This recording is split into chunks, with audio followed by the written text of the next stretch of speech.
out as well when we discuss things in the primary market. Inox India's IPO, what are their Capex utilization plans, what are their capacity expansion plans, demand growth. We've got Siddharth Jain, the promoter and non-executive chairman of Inox India, now joining in. Thank you so much for taking time out. Good to chat with you about a different business arena.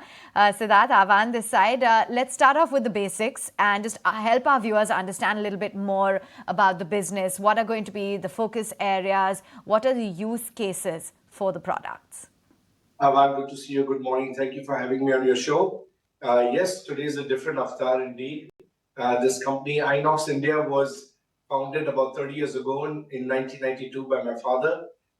It basically deals with manufacturing capital goods in the cryogenic space. Not many people understand what cryogenics are. It's handling fluids that are colder than minus 100 degrees centigrade till minus 270 degrees centigrade. So we are one of the world's leading players in manufacturing customized cryogenic solutions. And our end markets are primarily in the clean energy space. That's where the growth vectors come from, where the end use applications are in liquid hydrogen, LNG, all the regular industrial gases like liquid oxygen, nitrogen, and also another division called the cryoscientific division, where we do a lot of work for ISRO, space, global space and space research and global scientific projects. Morning, Siddharth. Nikunj also joining in. You know, I still relate with that whole Inox image every time I interact with you. So I'm going to use that movie terminology. Inox India, in a sense, is like the Bahubali of the sector, right? Great margins, solid moat, very big in terms of skill. You don't need money. You can have easily raise working capital. You can easily go to the market, float a debt. Why are you going public? So glad you asked that question. You know, we've been around for 30 years. We've developed a great brand name in India for sure. We are market leaders in India, the largest players in India, both domestically and we largest exporters from India. What we really want to do is go and capture a larger chunk of the global market. And when you want to, the product that we make is a Capex product. It's not something that's used in OPEX. So when we go to some of the world's largest oil and gas players and the industrial gas players, visibility is something which is very critical. And being a publicly listed player, a lot of my peers that I compete with on a global basis, they're all publicly listed. And they have manufacturing in multiple jurisdictions, multiple continents. Currently, we have only 3 manufacturing facilities in India. And we certainly hope to grow that in the future. You're raising money for Capex expansion, can I assume that?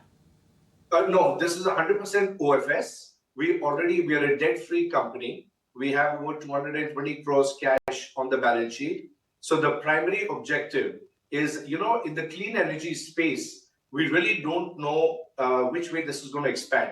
2 of our largest growth vectors, as I mentioned earlier, is in the, we make equipment for storage, transportation, and redistribution of things like green hydrogen, ammonia, LNG. When you look at those markets and what's going to happen there, we've seen that, especially in the clean energy space, we've seen the West take a lead. We've seen parts of Asia like Japan, Korea take a lead in making large Capex investments. So we feel we want to go and tap on opportunities in the rest of the world. And with the strong foundation that we have built in India, with our, we are one of the lowest cost manufacturers of cryogenic equipment.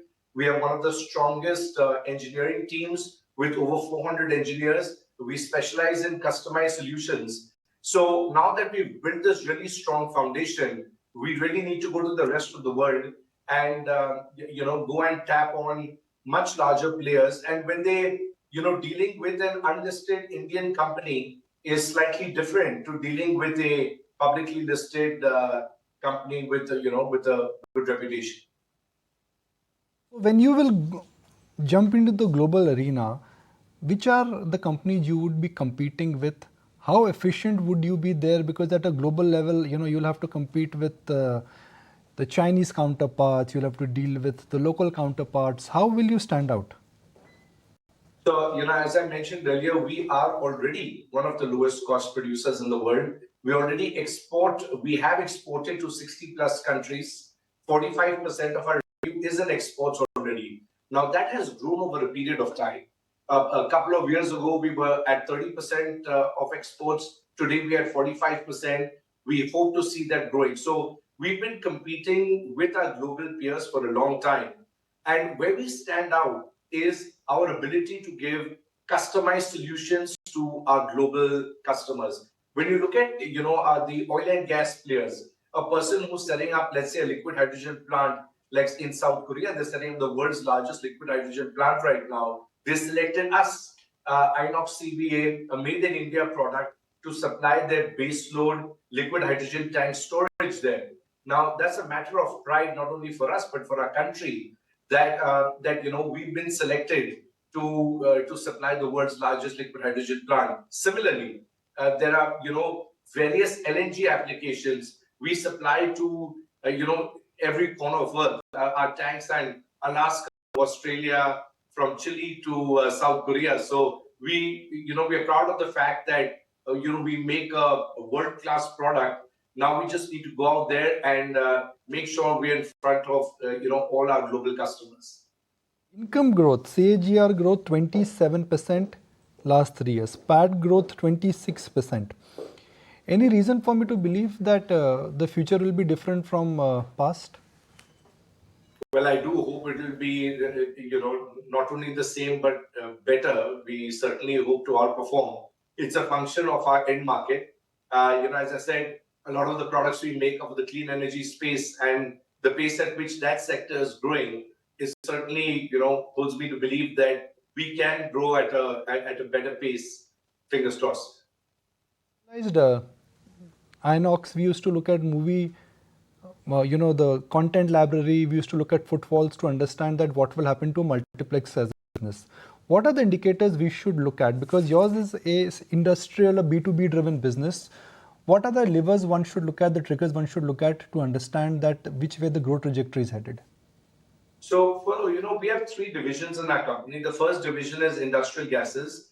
The second one is LNG, and the third one is cryoscientific. Industrial gases has traditionally grown at 2 times GDP. 2 times GDP of the country in which you are active. So let's say, we are a large player in India, and if India is growing at 7% per year, traditionally the industrial gas market would grow at 14% a year. LNG, it has a low base effect because currently it is a supply constrained market.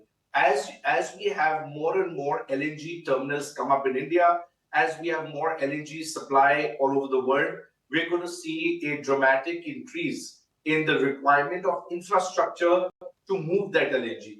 So when we come in, we are not in the liquefaction process of making the LNG. We make product for the storage, transportation, and distribution to sell that product on a global basis. So the more molecules of LNG that are available on a global basis is directly proportional to the potential for us to grow our business. And coming to the cryoscientific piece, we are connected to, for ISRO, for example, we've been partners with ISRO for more than 20 years now. In fact, the launch pad in Sriharikota, launch pad 2 from where Chandrayaan 3 and all the rockets were launched, we played a major role in the early 2000s in building that entire launch pad.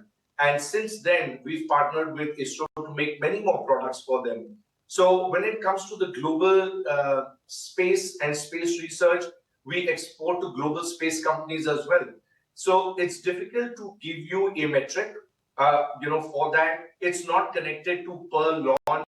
It's connected to creating the infrastructure for the launch pads. That's where, we play a role.